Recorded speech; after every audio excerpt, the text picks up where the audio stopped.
জাতীয় সংসদ সদস্য জনাব নুরুদ্দিন আহমেদ অপু এমপি, সভাপতি উপস্থিত জনাব শফিকুর রহমান কিরণ, জনাব সাইদ আসলাম, জনাব শওকত খানম এমপি মহোদয়গণ, জেলা পরিষদের সম্মানিত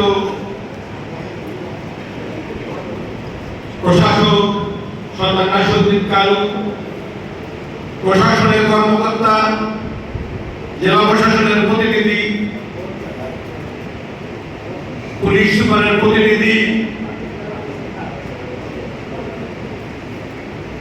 আমাদের এলাকার গৌরব আরএস খ্যাতিমান ছাত্র নেতা পিপি জিতু, সভামঞ্চে উপস্থিত বিশেষ অতিথি আমাদের স্নেহভাজন পপুলার লাইফ ইন্স্যুরেন্স কোম্পানি ব্যবস্থাপনা পরিচালক এবং আওয়ামী লীগ নেতা পিএম ইউসুফ আলী, উপস্থিত সাংবাদিক বন্ধুরা, সুধী মণ্ডলী, আসসালামু আলাইকুম। রহিম ভাই এখানে আছেন 1984 সালে, 1982 সালে তখন শরীয়তপুরে মাত্র 5 জন আমরা সাংবাদিকতা শুরু করেছিলাম। সেই 5 জনের মধ্যে রহিম ভাই এখানে উপস্থিত আছেন, আখতার ভাই মারা গেছেন, হযরত আলী ভাই মারা গেছেন, বীর মুক্তিযোদ্ধা জলিল ভাই অসুস্থ। আমরা ধীরে ধীরে সেই 84 সালে কোন রকমে 7 জন নিয়ে একটি কমিটি গঠন করেছিলাম। সেই কমিটির ধারাবাহিকতায় 1984 সালে একটি কমিটি গঠিত হয়েছিল। সেই কমিটির প্রথম সভাপতি ডেইলি উইকলি ইলিশ গার্ডেন উইকলি তৎকালীন অ্যাসোসিয়েট এডিটর আব্দুর রহিম, যিনি ঢাকাতেই থাকতেন, তাকে নিয়ে আমরা শরীয়তপুর প্রেস ক্লাবে যাত্রা শুরু করেছিলাম। আমাদের সেই যাত্রায় এবছর এই নির্বাচনে এসে আমরা দেখেছি আমাদের 99 জন সদস্য ভোটার হয়েছেন এবং ভোটার বহির্ভূত ছিলেন প্রায় 100, যারা অবস্থায়মান ছিলেন। আমরা আগেই বলেছি এবং কৃতজ্ঞতা জানাই আমার জেলা নেতৃত্বের কাছে, কৃতজ্ঞতা জানাই মাননীয় হুইপ মহোদয়ের কাছে, তাদের ঐক্যবদ্ধ চেষ্টায়, তাদের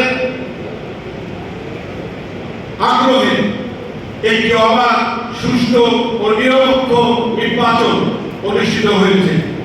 এই নির্বাচন বাংলাদেশ আওয়ামী লীগের সাধারণ সম্পাদক ইত্তেফাকের প্রতিনিধি জনাব অনল কুমার দে নিজে এসে তার ভোটাধিকার প্রয়োগ করেছেন। আমরা কৃতজ্ঞতা জানাই মাননীয় হুইপকে যে তিনি সাংবাদিকদের এই নির্বাচনে কোনো রাজনৈতিক হস্তক্ষেপ তো করেননি, বরং তিনি আমাদেরকে উৎসাহিত করেছেন এই নির্বাচনে, আমাদেরকে যাতে আমরা সবাই এই নির্বাচনে অংশ নিতে পারি। তার কাছে কৃতজ্ঞতা জানাই, কারণ একটি আমরা সবাই জানি বাংলাদেশের বিচার বিভাগ আমাদের সংবিধানের সংরক্ষক, ঠিক তেমনি আমাদের সাংবাদিকরা হচ্ছে বাংলাদেশের রাষ্ট্রের চতুর্থ স্তম্ভ। তাকে স্বাধীনভাবে তার পেশার দায়িত্ব পালন করতে দিতে হবে।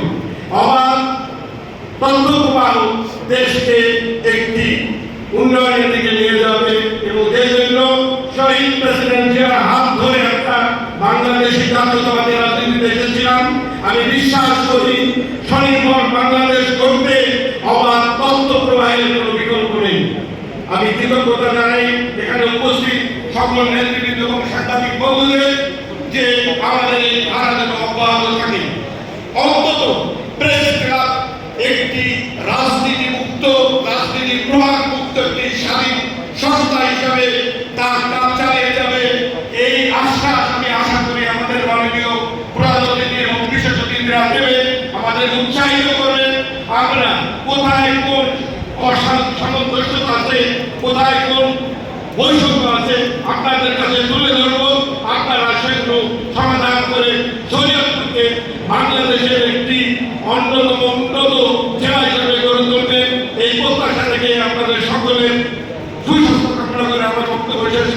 আল্লাহ হাফেজ। বাংলাদেশ জিন্দাবাদ।